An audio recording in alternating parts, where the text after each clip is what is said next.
All right, everyone want to get started with some chants? Yeah. Perfect. So the first chant is 1, 2, 3, 4. Not in our name anymore. Do that a couple times. All right. 1, 2, 3, 4. Not in our name anymore. 1, 2, 3, 4. Not in our name anymore. 1, 2, 3, 4. Not in our name anymore. 1, 2, 3, 4. Not in our name anymore.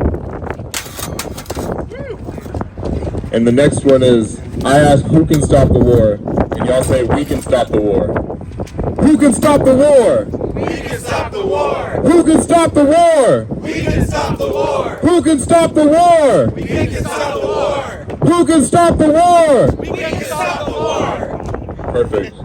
All right, peace everybody. My name is Jordan. I'm an organizer with the PSL, Party for Socialism and Liberation. We're a multinational, revolutionary socialist party that believes humanity only has two choices today.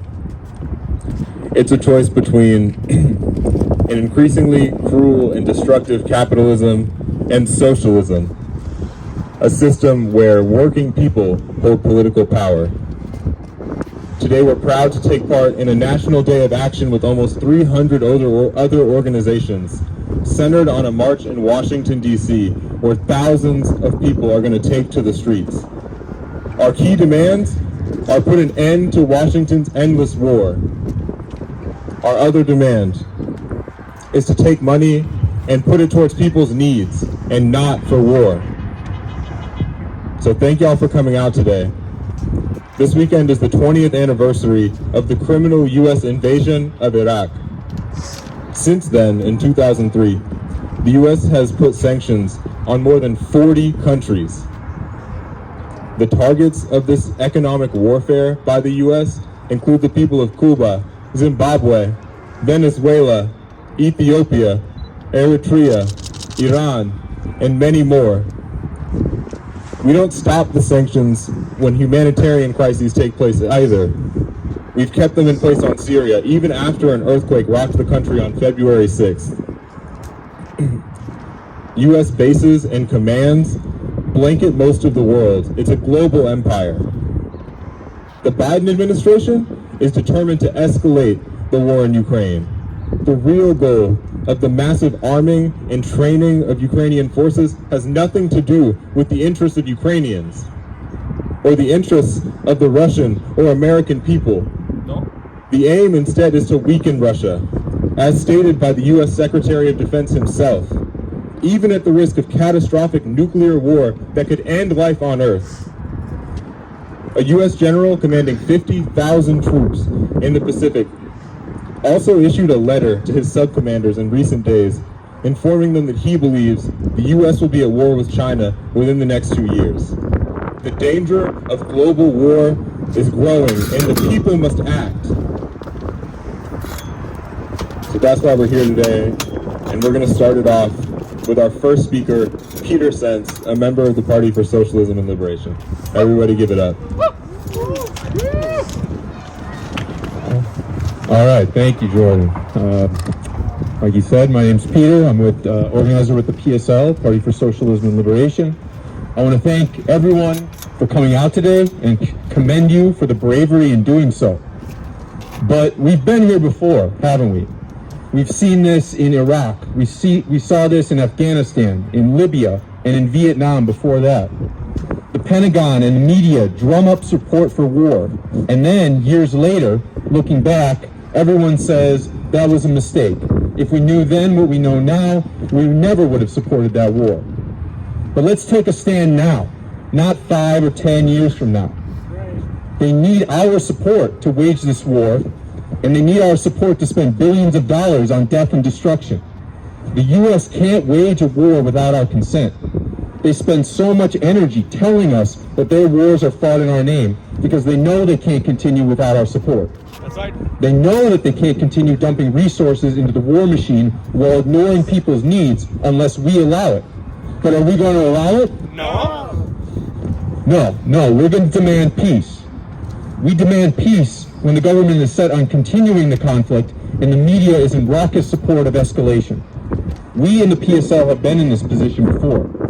We know too well how difficult it is to take an anti-war stance because there is a real fear in doing so. But that fear is misplaced.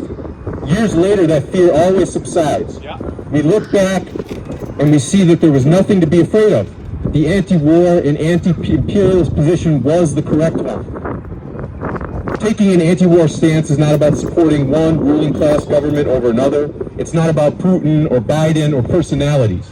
It's about the ordinary Ukrainians and Russians being sent to their deaths, and the ordinary people here at home whose needs are being ignored while the U.S. spends billions of dollars in order to continue the conflict.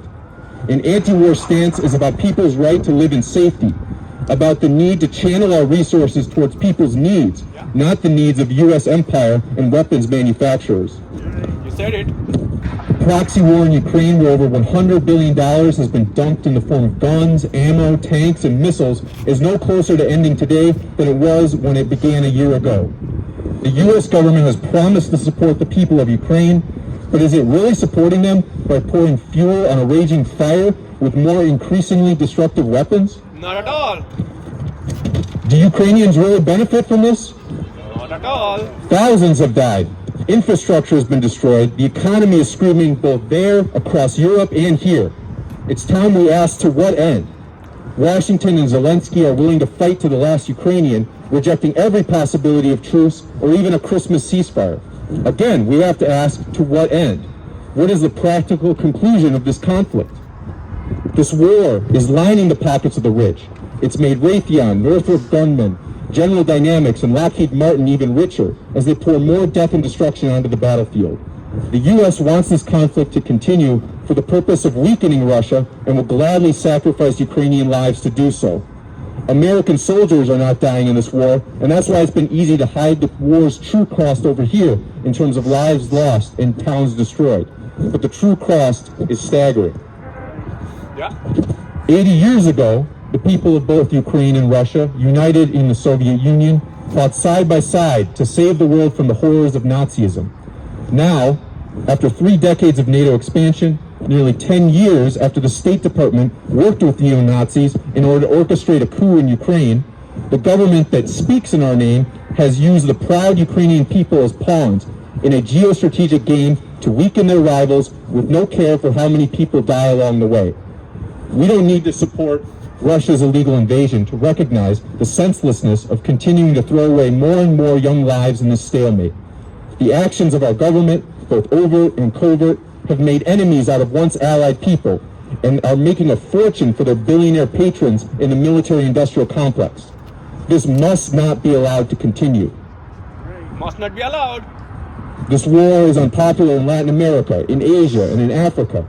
Children in Europe are going to school bundled in blankets, huddled up against each other because they don't have the gas to heat up their schools. The U.S. has enacted sanctions on Russian petroleum and natural gas at the expense of Europe, only to sell that gas back to Europe at a premium. Pulitzer Prize-winning journalist Seymour Hersh recently uncovered the responsibility of the U.S. behind the bombing of the Nord Stream pipeline, to which there has been almost absolute media silence, demonstrating how far the U.S. is willing to sacrifice not just Ukraine, but the entirety of Europe in order to bring Russia to heel. The soaring prices of wheat and fertilizers through sanctions and war not only hurt people here, but also people throughout the global south, in the developing world. There is a human cost to this war that the working class and all oppressed people all over the world cannot afford to pay. We cannot afford it to pay. We can't continue sacrificing more and more lives just to maintain the riches of the ruling class. Those of us who stood together in 2020 against police terror also have to understand the connection between the violence we export and the violence happening here at home. U.S. weapons sent abroad to fuel conflicts come back here and get used against black and brown communities by the police. The U.S. state kills us here in the street. They kidnapped and abused us during the George Floyd protests. They mutilated and permanently injured journalists during those uprisings. Here in Providence, they maced over a dozen children right on the south side. They do this at the same time they work to take away other rights that were won through intense struggle, just like stripping the rights of women to legal, safe abortions this past summer.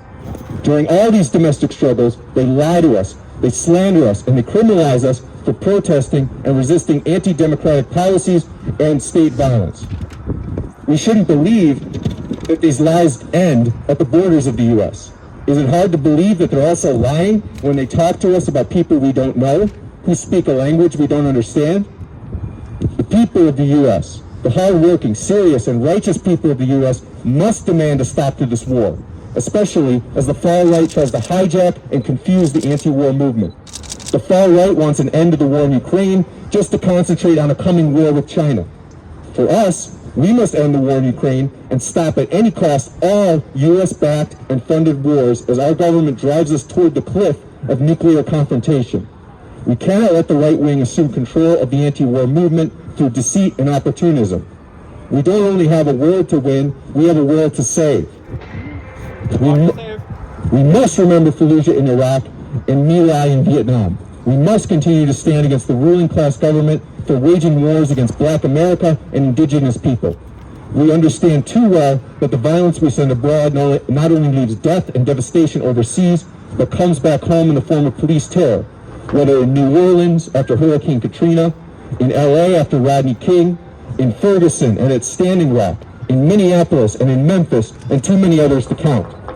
We recognize the hypocrisy inherent in the preservation of U.S. empire. Today, we are here to call for an end to the needless war in Ukraine, to call for resources to be used towards the continuation and proliferation of life, and to call for the urgency of diplomacy and negotiations that will bring us towards that reality. Thank you.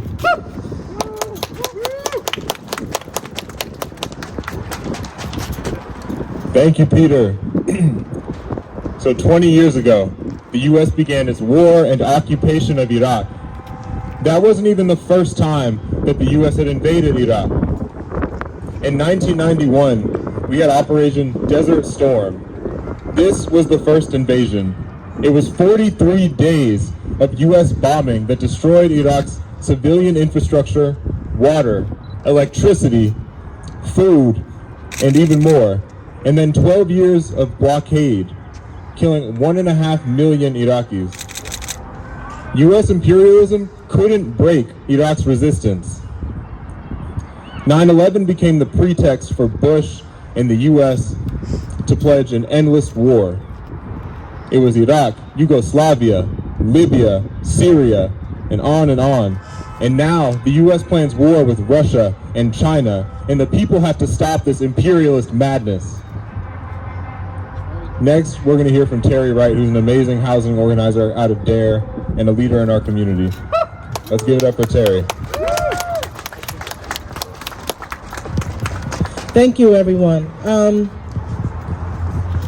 Today, I will speak on the social conditions that are being affected because of the war in our communities and across the U.S. But first, I need everyone to repeat after me, and I don't want you to do this 3 times because systemically, it's 3 strikes and you're out. 3 strikes and you're stricken out in a baseball game. But today we're going to do this 5 times. And I need everyone to repeat after me. Got money for wars, but can't feed the poor. Got money for wars, But can't feed the poor. Got money for wars, but can't feed the poor. Got money for wars, but can't feed the poor. Got money for wars, but can't feed the poor.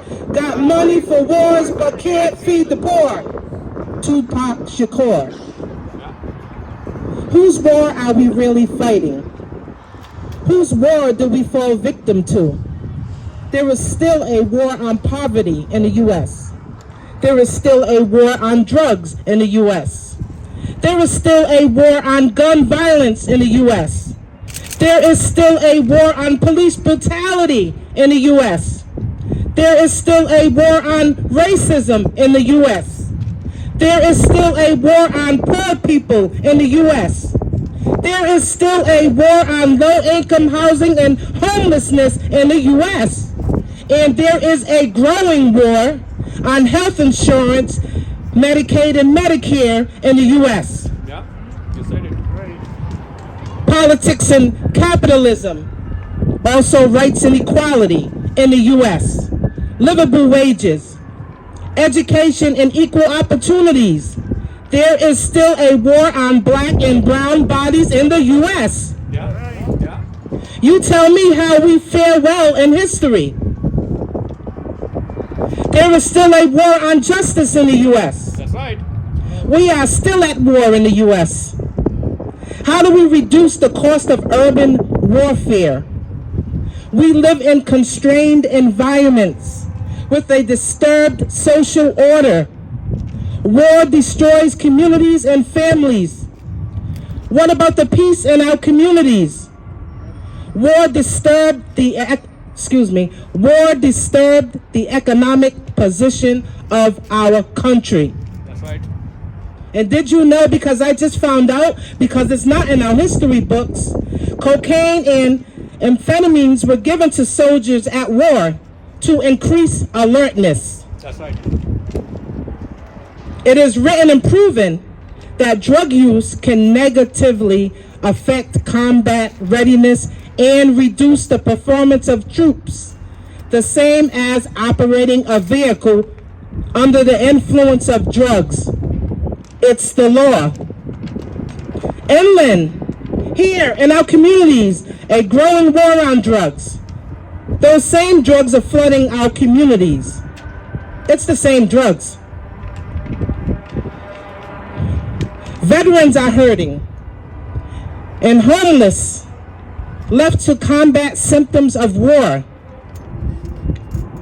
making it difficult to foster a healthy lifestyle and community with basic living necessities like housing, food, mental health care.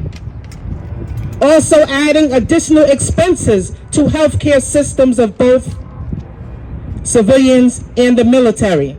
Issues that continue to cause negative impact in our communities still today. Racism, it's always the same demographics. Communities marginalized because of the colors of their skin, economic positions, and which cause social harm. When we rise together, we bring power to progress and change. This is us today. Love will keep us together. Solidarity! Solidarity! Solidarity! Solidarity! Thank you.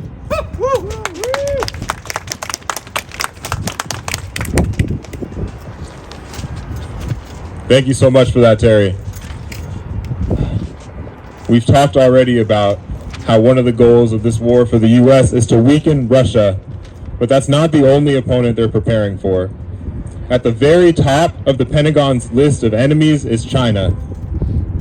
So next, we're going to hear from Timothy Sprouls, a member of the Rhode Island Anti-War Committee, to hear about the war the Pentagon is planning with China. The Rhode Island Anti-War Committee has been here at the State House lawn every Friday since the war started, demanding negotiations.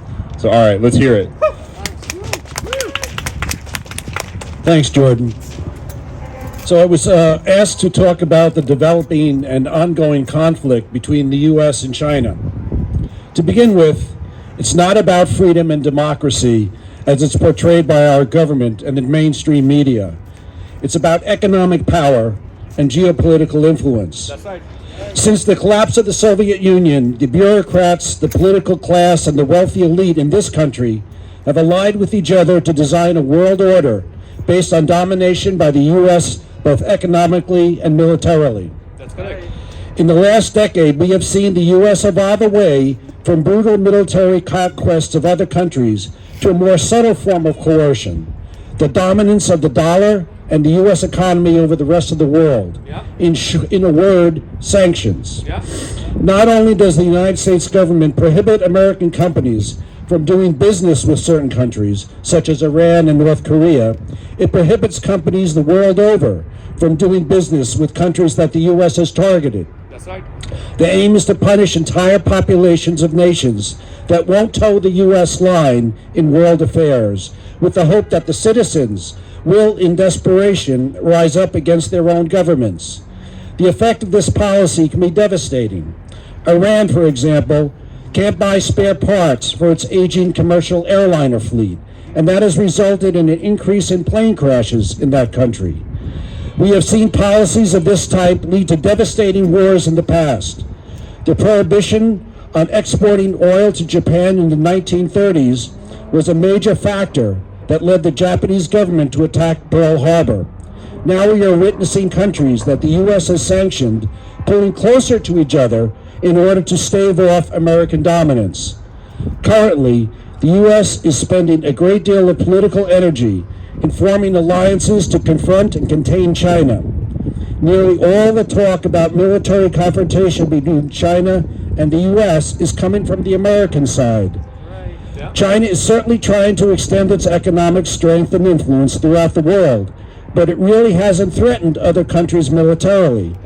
On the other hand, the U.S. is moving quickly to shore up military and economic strength against China. In short order, we've seen the announcement that the U.S. will build 4 new military bases to ring the South China Sea, sell nuclear-powered submarines to Australia, plan to arm Taiwan to the teeth to ward off an attack from China, which, by the way, China has never said it intends to do. That's right.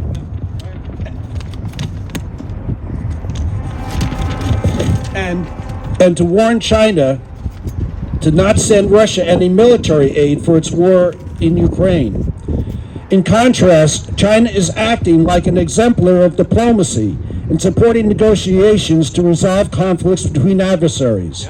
China was recently successful in brokering an agreement between Iran and Saudi Arabia to reestablish diplomatic relations. This could lead to an end to the Saudi war against Yemen. In addition, China is embarking on a diplomatic undertaking to end the war between Russia and Ukraine. So why is China considered an adversary by the U.S.? China almost certainly will become the world's largest economy within the next 10 years. This fact alone doesn't mean that conflict between U.S. and China is a certainty. What it does mean is that the dominance of the U.S. economic and military power is coming to an end. The loss of economic power over the rest of the world is what the American ruling elite fear most. Already, several nations are exploring alternatives to the global economy dominated by the dollar. Brazil and Argentina are discussing creating a new currency to be used for international trade. The American political class is looking for ways to postpone the inevitable, the loss of economic dominance, and the U.S. government is turning to its most modern weapon, sanctions. Why has Taiwan become such a focal point for confrontation between China and the U.S.? Since the 1960s, the U.S. has maintained its one China policy. It has recognized China's claim to Taiwan due to its historical ties, and China, in turn, has declared its intention to peacefully reunite the two countries. So what has changed? Primarily, it is the development of the semiconductor. When first developed 60 years ago, a semiconductor, often called a chip, contained 4 transistors. Now a single chip can contain billions of transistors. They are what makes computing so powerful and indispensable to industry. They can be found in everyday items like phones, appliances, cars, and also in vital industries such as finance, artificial intelligence, and most importantly, military weapons. In World War II, bombs and artillery shells hit their targets just 20% of the time. What has made modern weapons so deadly is the improvement of their accuracy. We have witnessed the devastating consequences of their use in the invasion of Iraq and now the war in Ukraine. Precision-guided munitions are precisely the result of the use of semiconductors, and over 90% of the newest, most powerful chips are being manufactured in Taiwan. Semiconductors are designed mostly in the U.S., but manufactured in Taiwan and South Korea.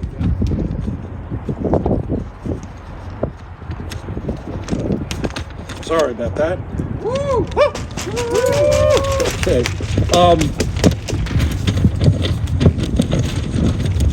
South Korea. Because of their lower cost, manufacturing chips is usually expensive. The best machine used to create them is made in the Netherlands and costs over $1 million. China uses chips to manufacture all sorts of products, but its ability to manufacture chips lags well behind other countries.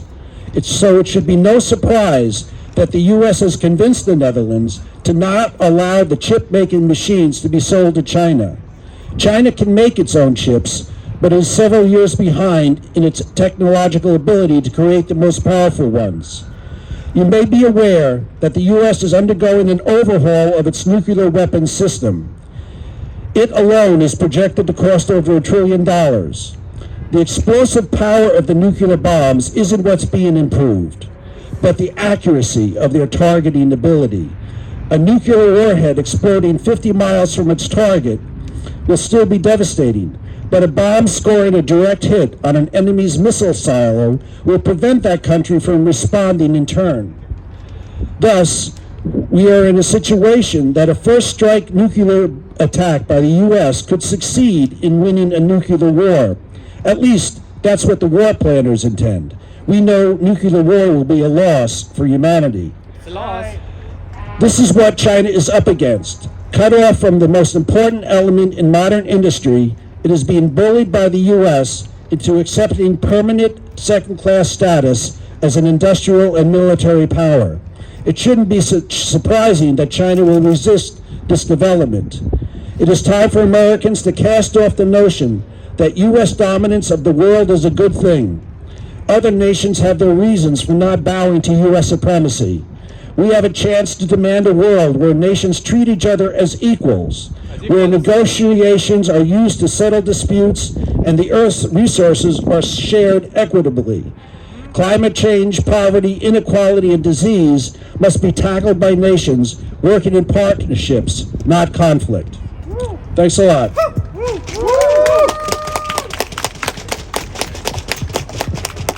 All right, thank you so much for that. We just heard about how Washington and Wall Street are seeking hegemony over the whole world, and that the ruling elite of the United States have come to a consensus that China is their main obstacle as they attempt to dominate the planet. So as the US government pursues its new Cold War strategy in this country, we suffer. The deep economic turmoil in the world is being made even worse by efforts to separate China from the rest of the global economy, such as recent measures to devastate the hugely important microchip trade between China and the US. A greater and greater share of the national budget is eaten up by the trillion-dollar appetite of the Pentagon, while poverty deepens and social services and basic infrastructure near collapse. We should not be fooled by the forces that spend an enormous amount of time and money trying to convince people that China is our enemy. China is not our enemy. China is not our enemy. China is not our enemy. China is not our enemy. Thank you. So next, we're going to hear from our last speaker of the day, Valerie of the Party for Socialism and Liberation. Give it up.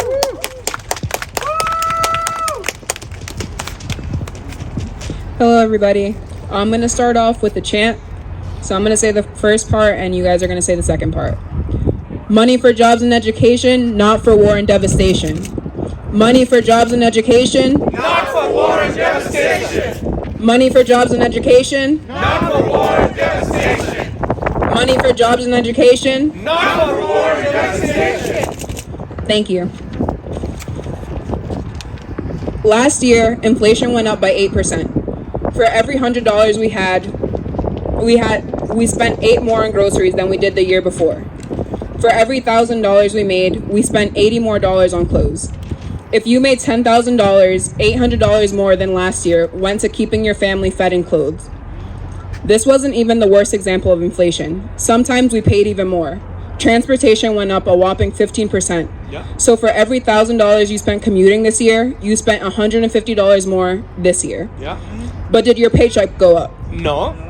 And if it did it go up by 8%? Not at all. And did it cover the costs from when Rhode Island Energy raised your heating bill by 50% with plans to jack it up even more? No. How did it feel to spend that extra $200 knowing it was only going to get worse? Not good. Bad. It sucked. Yeah, it does suck. In 2020, when the pandemic hit, our government bailed out the banks, and we only got the bare minimum.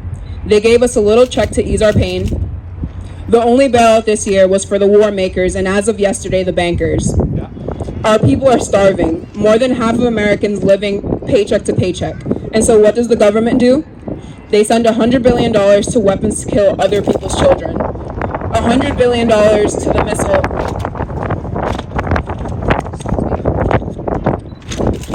the missile makers who sit back in their corporate penthouses while people are homeless beneath them. And they tell us there's some noble purpose. They tell us we're protecting democracy. But this war isn't to save Ukraine, it's to destroy Russia. And our government is prepared to fight to the last Ukrainian. And where does that leave us? Russia isn't the greatest menace to democracy. Our government is. Our government is. We're sick and tired of living in a country where the rich get richer while the poor get poorer. We live in a country of abundance that gets wasted daily on war and destruction. It would only cost $20 billion to end homelessness in this country. That's right. It would only cost $20 billion to end hunger in this country, to put enough food on everyone's table. So what did Biden do? He sent $100 billion to war makers, and that's on top of the over $1 trillion he gave them in the budget. But that's not this year's problem. It's an every year problem. Every year, our politicians send $4 billion to Israel to help them harass, bomb, and starve Palestinians. That's right. Every year, we budget more than $1 trillion for the military. And there's a whole $800 million that the Pentagon doesn't even know where it was spent. Let that set in. We gave the war makers $1 trillion, and they lost track of $800 million of it. What could you do with $800 million? When was the last time you were charged a late fee for $25 a day? All the time. Our government owes an incalculable debt to our people, and we're here to collect.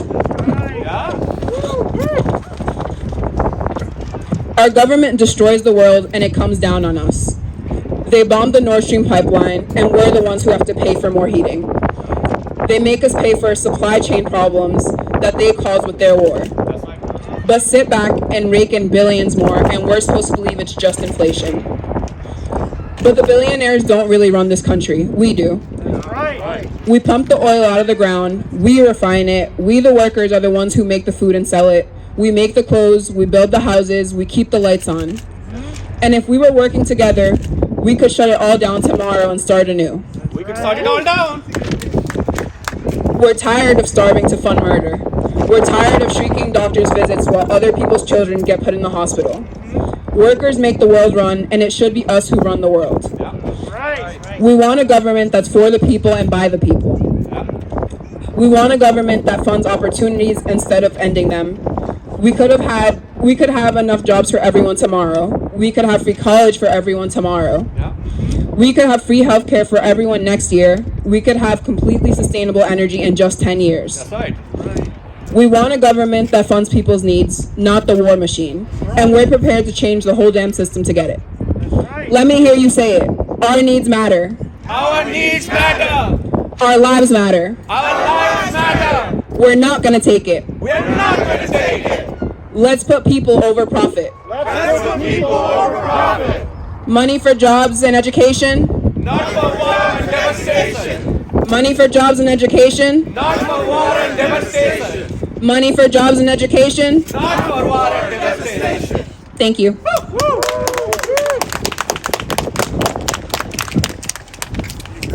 Thank you, Valerie.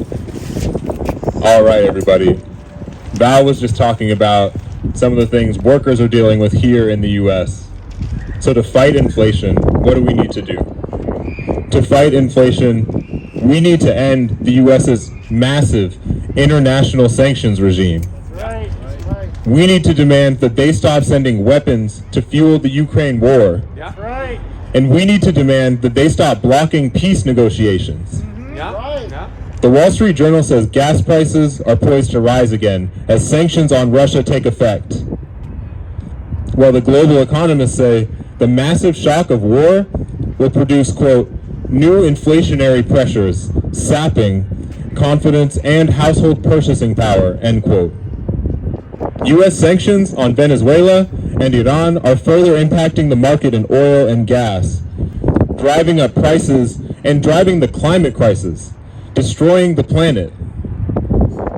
It's clear that the U.S.'s own policies of sanctions and the proxy war provoked by NATO policies is directly impacting the cost of living crisis for working people. Meanwhile, the military-industrial complex and Wall Street get richer. This is criminal, and the time to act is now. It's now. Again, the time is now for a reawakening of the anti-war movement. It must be broad-based and militant, principled and uncompromising. And it has to be dedicated to working people everywhere. We will struggle for an end to imperialist wars, for the human right to peace, the human right to safety, and for socialism. We need you all to join us to make it happen. Thank you. For socialism.